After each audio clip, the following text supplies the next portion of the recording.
Stage पर जलवा फरमा उलमा ज़वील एहतराम सादात किराम हुफ़ाज़ किराम हाज़िरीन मजलिस पर्दानशीन ख़वातीन अस्सलामु अलैकुम व रहमतुल्लाहि व बरकातुहू। बिस्मिल्लाहिर रहमानिर रहीम रब्बि इश्रह ली सदरी व यस्सिर ली अमरी वहलुल उक़दतम मिन लिसानी यफ़क़हू क़ौली।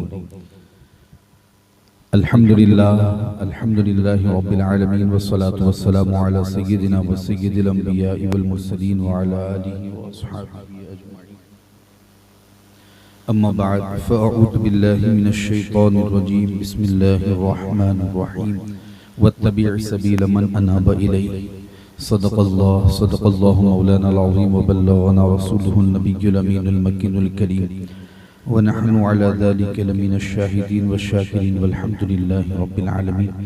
मौलाया सल्लि व सल्लिम दाइमन अबदन अला हबीबिका खैरिल खल्क़ि कुल्लिहिम हुवल हबीबुल लज़ी तुरजा शफ़ाअतुहु लिकुल्लि हौलिम मिनल अहवालि मुक़्तहमी। या रब्बी बिल मुस्तफ़ा बल्लिग़ मक़ासिदना या रब्बी बिल मुस्तफ़ा बल्लिग़ मक़ासिदना वग़फ़िर लना मा मज़ा या वासिअल करम। प्रिय अस्सलातु वस्सलामु अलैका या रसूल अल्लाह, अस्सलातु वस्सलामु अलैका या हबीब अल्लाह व अला आलिका व अस्हाबिका या नूर अल्लाह सल्लल्लाहु तआला अलैहि वसल्लम। मोहतरम सामईन, रात बहुत हो चुकी है, वक्त भी काफ़ी हो चुका है। मुझसे पेशतर आपने अल्हम्दुलिल्लाह बड़े अच्छे अच्छे खुश अलहान नात खानों से नाते मुलाहज़ा फरमाई। चंद मिनट के लिए अहबाब की गुजारिश पर कुछ ज़रूरी बातें आपके गोश गुजार करने की सआदत हासिल कर रहा हूँ। उम्मीद है कि ठंडे दिल से दिमाग से बगौर मुलाहज़ा फरमाएंगे।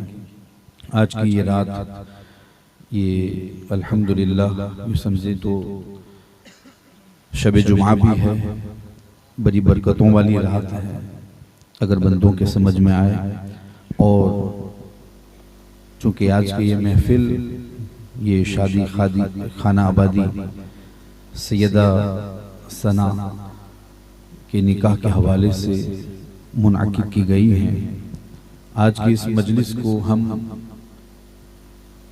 खिराज मोहब्बत और खिराज अक़ीदत के तौर पर हम करोड़ों हनफियों के पेशवा और मुक़्तदा सैयदना इमाम आज़म अबू हनीफ़ा रज़ियल्लाहु ताला अन्हु की तरफ मंसूब करते हैं और उनकी बारगाह में खिराज मोहब्बत पेश करते हुए बरकतें हासिल करने की कोशिश करते हैं। यूँ तो शादी का मौका है, शादी के हवाले से कुछ नसीहतें हो जाती हैं, लेकिन अल्हम्दुलिल्लाह वो बार बार हम सुनते हैं। लेकिन चूँकि अभी एक मनकबत भी सुनी उनके हवाले से, दिल भी कह रहा है कि उनकी बारगाह में खिराज मोहब्बत पेश होना चाहिए ताकि उनकी बरकतों से हम भी और हमारी नस्लें माला माल हों। और चूँकि यहाँ पर पढ़ा लिखा तबका भी बैठा है, अल्हम्दुलिल्लाह उलमाए किराम भी मौजूद हैं, तो उनकी ज़िंदगी के हवाले से कुछ ज़रूरी बातें मैं आपकी समातों के हवाले करना चाहता हूँ। और एक ज़रूरी बात ताकि हम सब के दिलो दिमाग में उतर जाए, वो भी मैं आपके सामने पेश कर दूं कि तक़लीद क्यों ज़रूरी है। ताकि ये आज के दौर का एक बहुत बड़ा मसला है, बिलखुसूस उन नौजवानों के लिए जिनका ताल्लुक़ कॉलेजेस से और कॉलेज में जाकर दूसरों के हटे चढ़ कर वो अपनी छोटी छोटी ज़बान से इतने बड़े इमाम के बारे में न जाने क्या से क्या बकते हैं। तो उन्हें भी मालूम होना चाहिए कि हमने जिनका दामन थामा है कोई मामूली शख्सियत नहीं, कोई मामूली इमाम नहीं, बल्कि दुनिया उन्हें इमाम आज़म अबू हनीफ़ा कहती है। इमाम आज़म अबू हनीफ़ा रज़ियल्लाहु ताला अन्हु हिजरी 80 में पैदा हुए, कूफा की सरजमीन पर तशरीफ़ लाए। उस सरजमीन पर कि जिस सरजमीन का ज़र्रा ज़र्रा इल्म से मुनव्वर था, और क्यों ना हो कि वहाँ पर उस शहर में कितने सहाबा ने अपनी ज़िंदगी गुजारी है। और बिलखुसूस बदरी सहाबा में से 24 सहाबा वहाँ पर मौजूद थे, बल्कि बड़े बड़े सहाबा वहाँ पर पहुँचे। और सबसे बड़ी बात कि बाबुए मदीनतुल इल्म मौला मुस्लिमीन मौला कायनात रज़ियल्लाहु ताला अन्हु व करमल्लाहु ताला वजहुल करीम भी वहाँ पर पहुँचे और उन्होंने भी अपने इल्म से वाफिर हिस्सा लोगों तक पहुँचाया। उसी सरजमीन पर हमारे इमाम तशरीफ लाए। इमाम आज़म अबू हनीफा हिजरी 80 में पैदा हुए और 150 हिजरी में इस दुनिया से रुखसत हुए। गोया कि आपने 70 साल जिंदगी पाई और इस 70 साल जिंदगी में 20 साल तो आप तिजारत में मसरूफ रहे और उसके बाद इल्म की तरफ राग़िब हुए इमाम शाबी के कहने पर, और फिर उन्होंने इल्म दीन हासिल किया और इल्म दीन हासिल करके कौम के इमाम भी बने और कौम के लिए फिक्र के इल्म को तदवीन भी करके मुदव्वन करके लोगों तक पहुंचाया और ऐसा पहुंचाया कि अल्हम्दुलिल्लाह पूरी दुनिया में आज तिहाई हिस्सा इमाम आज़म अबू हनीफा के फिक्र पर अमल करता है।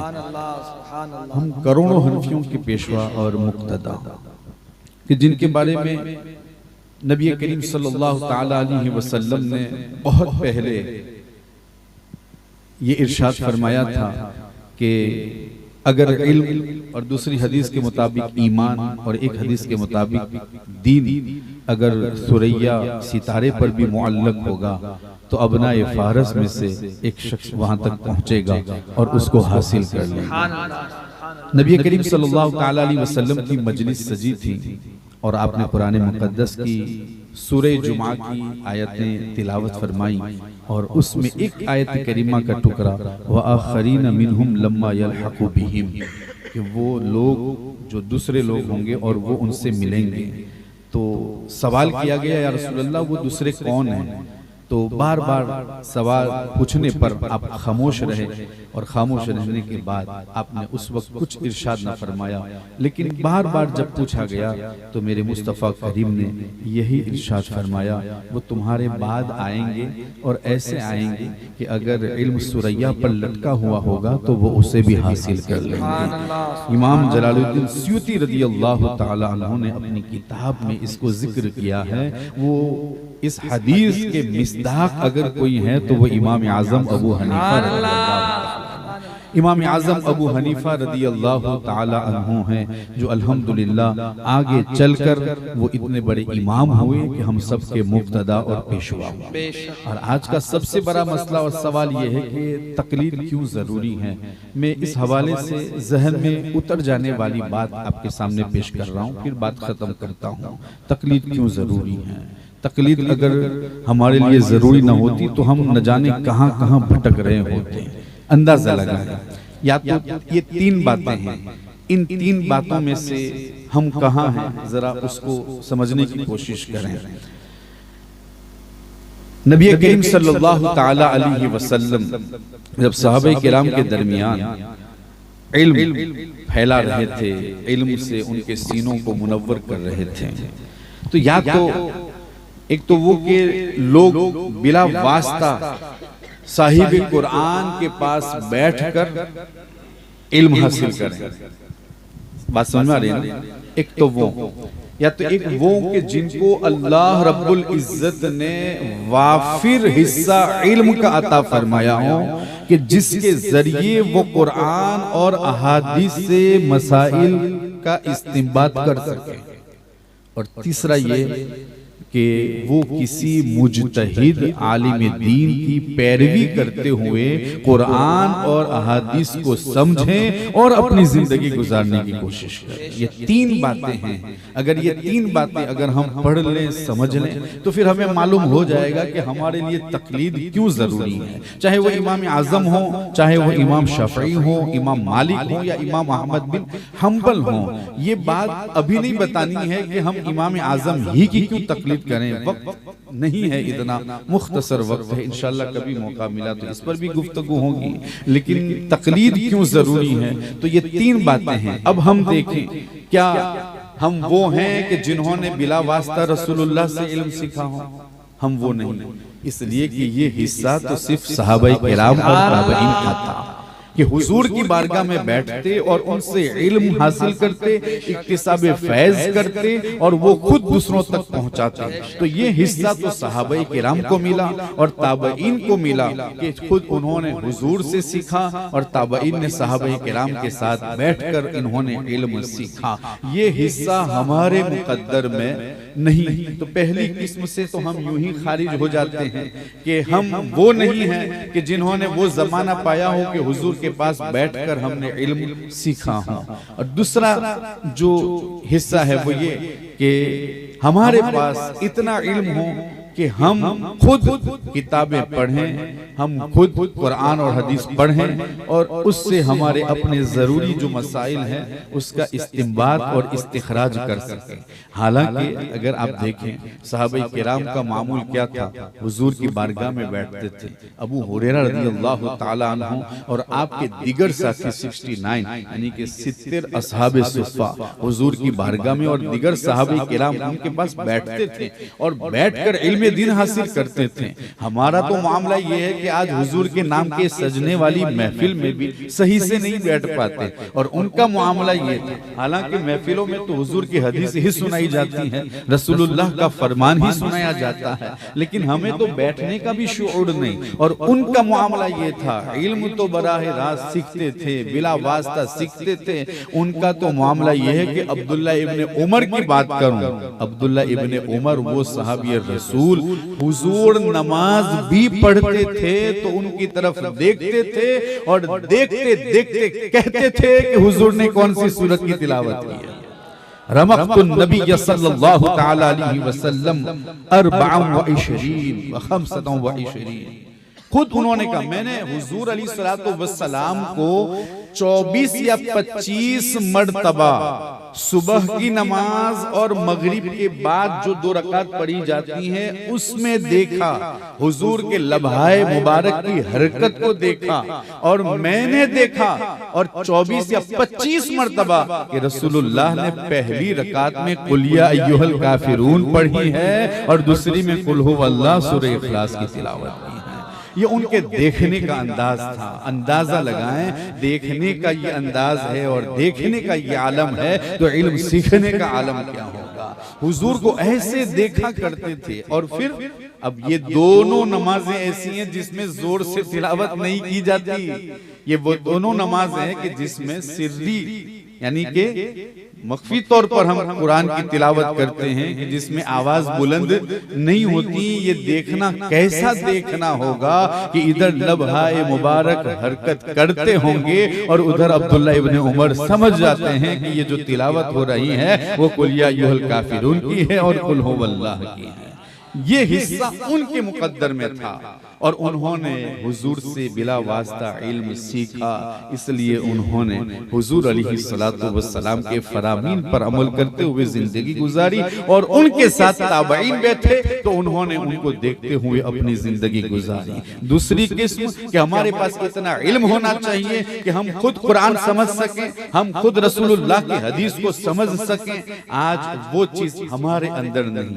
भाई जिन्हें सूरह फातिहा सही से याद ना हो, जो सही कुल हुवल्लाह की तिलावत न कर सकता हो, जिन्हें नमाज के वाजिबात याद न हो, जिन्हें नमाज का सही तरीका मालूम न हो, उन्हें इतना इल्म कहां से आया।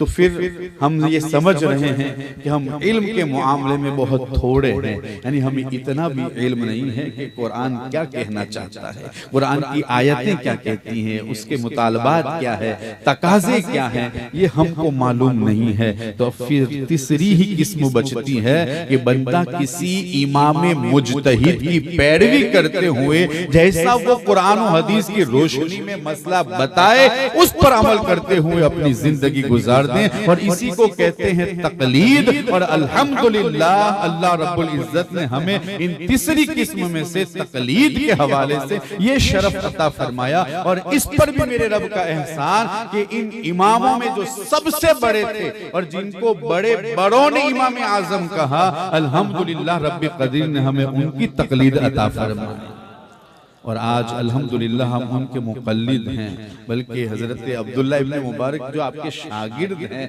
आप तो खुद लोगों के दरमियान ऐलान करते हैं, लोगों तुम पर असर का इल्म हासिल करना लाजिम है, यानी हदीस का इल्म हासिल करना लाजिम है। और जब तुम्हें हदीस का इल्म हासिल करना हो तो किसी और की महफिल में जाने की जरूरत नहीं है, अपने वक्त के इमाम आजम अबू हनीफा की बारगाह में हाजिरी दो, इसलिए कि वो अच्छे से कुरान भी समझते हैं और अच्छे से रसूलुल्लाह की हदीस भी समझते हैं। उनकी बारगाह में हाजिरी दो। और इमाम वकी ने तो क्या कहा, इमाम वकी ये बहुत बड़े इमाम गुजरे, वो तो कहते हैं कि जिसके पास यूसुफ, जिसके पास मोहम्मद और जिसके पास जुफर जैसे असहाबे कयास और अहले इज्तिहाद मौजूद हो, वो इमाम आजम खता कैसे कर सकते हैं। जिनके पास हफ्स बिन गियास जैसा हुफ्फाज़ हदीस मौजूद हो, वो खता कैसे कर सकता है। जिनके पास कासिम बिन मईन जैसा माहिर लोगत मौजूद हो, सरफो नहू का मालिक मौजूद हो, वो खता कैसे कर सकते हैं। और जिनके पास फुजैल बिन अयाज जैसा खुदा तरस मौजूद हो, अल्लाह का खौफ रखने वाला मौजूद हो, अपने वक्त का वली मौजूद हो, और जिनकी बारगाह में उठता बैठता हो, वो इमाम आजम खता कैसे कर सकते हैं। तो फिर हम ये कह सकते हैं कि अल्लाह रब्बुल इज्जत का एहसान है कि अल्लाह रब्बुल इज्जत ने हमें इमाम आजम अबू हनीफा जैसा मुक़ल्लिद अता फरमाया और ऐसा पेशवा और ऐसा मुक़्तदा अता फरमाया। इमाम आजम अबू हनीफा कोई मामूली शख्सियत का नाम नहीं। लोग तो ये भी कह देते कि उन्हें 5 हदीसें याद थी, हालांकि अगर उनकी हदीस दानी को पढ़ें, उनकी फुकाहत को पढ़ें, तो अक्लें दंग रह जाती हैं। अल्लाह रब्बुल इज्जत ने ऐसी जहानत और ऐसी फतानत अता फरमाई थी। ये इमाम आजम अबू हनीफा। यारों, आज की इस रात का पैगाम लेकर जाएं। अल्हम्दुलिल्लाह हम उनके मुक़ल्लिद हैं और मुक़ल्लिद रहेंगे। अल्लाह हमें वो ज़बान कभी ना दें कि इतने बड़े इमाम कि जिन्होंने हमेशा, और फिर मैं आपको बताऊं, ये ऐसी बात नहीं है कि इमाम आजम यूं ही इमाम आजम बन गए हो। जैसे आजकल होता है, कुछ भी ना आता हो और वो बहुत बड़ा इमाम या बहुत बड़ा आलिम। मामला ये नहीं, इमाम आजम अबू हनीफा ने जिनके पास जानुए तलम्मुज़ तय किया है, वो अपने वक्त के बहुत बड़े फकीह हजरत हम्माद है, और जिनके पास बातिनी इल्म हासिल किया है, कोई मामूली नहीं बल्कि खानदान रसूल के चश्मो चिराग इमाम जाफर सादिक रज़ी अल्लाह तआला अन्हु है। उनकी बारगाह में पहुंचे। ये तो मैंने 2 बड़ी शख्सियतों के नाम लिए कि जिनकी बारगाह में जानुए तलम्मुज़ तय किए और उन्होंने उलूम ज़ाहिरी और बातिन हासिल किए, वरना उनके असातिज़ा और जिन जिन के पास जाकर उन्होंने अख़ज़ हदीस किया है, इल्म हदीस हासिल किया है और फिर आप फकीह बने हैं, उनकी तादाद 4000 तक पहुंचती है। 4000 लोगों के पास पहुंचकर आपने हदीस पढ़ी है, आपने इल्म हासिल किया है। और उनके शागिर्द तो फिर आप देखें, उनके शागिर्द में अब्दुल्लाह इब्न मुबारक आते हैं, हजरत इमाम अबू यूसुफ आते हैं, हजरत इमाम मोहम्मद आते हैं कि जो रात में सोते भी हैं तो उम्मत के लिए 1-1000 मसाइल का तोहफा अता करते हैं। जब शागिर्दों का ये आलम है तो उस्ताद का आलम क्या होगा। उसी इमाम आजम की तकलीद का तोहफा अल्लाह रब्बुल इज्जत ने हम गुनहगारों को अता फरमाया। हमारे मुंह में वो जबान कभी ना आए कि हमारी वो जबान इमाम के हवाले से खुले, अगर खुले भी तो सिर्फ खैर के साथ खुलेगी, उनका एहसान मानते हुए खुलेगी कि अल्हम्दुलिल्लाह आज शरीयत मुतहरा पर जो हम अमल कर रहे हैं, उनकी इक्तिदा करते हुए अल्हम्दुलिल्लाह ये उनका बहुत बड़ा एहसान है कि आज जो शरीयत मुतहरा पर हम अमल कर रहे हैं, ये इमाम आजम अबू हनीफा ही का दिया हुआ तोहफा है। हदीस समझने और कुरान की आयतों को समझने की ताकत हमारे पास नहीं थी, इमाम आजम अबू हनीफा ने अख़ज़ हदीस करके और रिवायत हदीस करके हमें समझाया है रसूलुल्लाह की हदीस क्या कहती है और रब का कुरान क्या कहता है। ये इमाम आजम अबू हनीफा। और फिर इमाम आजम अबू हनीफा अपने वक्त के सिर्फ एक बहुत बड़े आलिम ही नहीं, अपने वक्त के बहुत बड़े वली कामिल भी गुजरे, बहुत बड़े वली कामिल। अगर उनको देखें तो हदीस के मैदान में अपना मकाम आप रखते हैं, इल्म के मैदान में अपना मकाम आप रखते हैं, अमली मैदान में भी अपना मकाम आप रखते हैं। अल्लाह रब्बुल इज्जत का खौफ उनके दिलों में इस कदर अल्लाह अकबर रचा बसा था। एक मर्तबा रास्ते से गुजर रहे थे कि एक बच्चे के पैर पर आपका पैर पड़ता है। हम तो ये समझते हैं कि आपका पैर हमारे सर पर, हमारे सीने पर या हमारे जिस्म के किसी हिस्से पर पड़ जाए तो यही हमारे लिए नजात का जरिया है। लेकिन अब अंदाजा लगाएं, बच्चे के पैर पर जब पैर पड़ता है तो आपने चूंकि बेइख्तियारी में, जानबूझकर नहीं, ऐसे ही पैर पड़ गया, तो जब आगे गुजरे तो फिर आप उसकी तरफ मुखातब हुए और उससे माजिरत चाहिए। और ऐसे वक्त में वो बच्चा गोया हुआ और उस बच्चे ने कहा कि क्या आखिरत का खौफ तुम्हारे दिल में नहीं है, कयामत के दिन से नहीं डरते?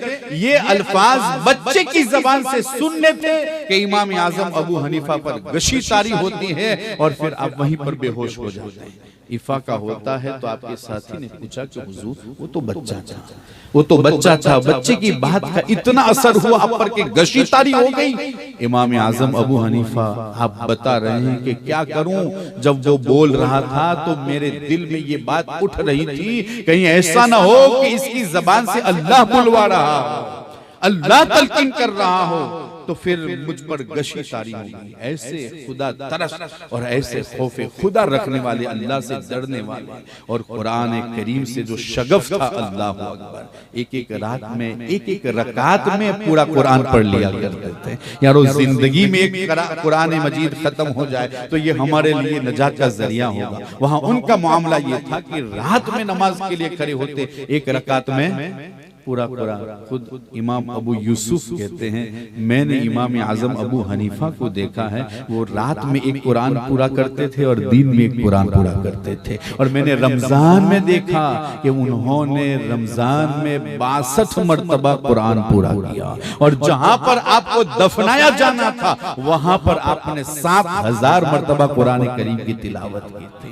ये इमाम आजम अबू हनीफा हैं जो इल्मी मकाम भी रखते हैं और अमली मैदान में भी बड़े पुख्ता हैं। अल्लाह रब्बुल इज्जत ने ऐसे वली कामिल का दामन हमें दिया है और हमारा तो यही एक ईमान का हिस्सा है कि अगर हमने उनका दामन थामा है तो अल्लाह रब्बुल इज्जत इसकी लाज भी रखेगा और उनके सदके हमें जन्नत में दाखिला भी अता फरमाएगा। यारो इर्द गिर्द में उठने वाले, मैं तो ये अर्ज कर रहा था आखिरी बात कि लोग कहते हैं कि उन्हें 5 हदीस याद है। इब्ने खुल्दून जो बहुत बड़े मुअर्रिख गुजरे हैं, उनकी रिवायत को लेकर किसी ने कहा कि उनको 17 हदीस याद है। हालांकि उनके बारे में बताया जाता है कि उनकी एक किताब किताबुल आसार, जो उन्होंने 40,000 हदीसों में से कुछ हदीसें मुंतखब करके उसको तालीम दी है और उसको तरतीब दी है।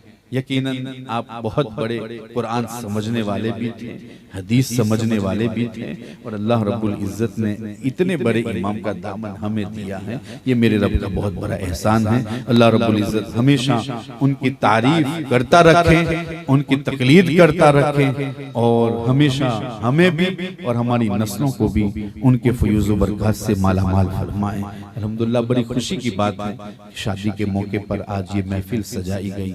अल्लाह रब्बुल इज्जत जिन्होंने भी इसमें हिस्सा लिया है उन्हें अजर जजील अता फरमाए।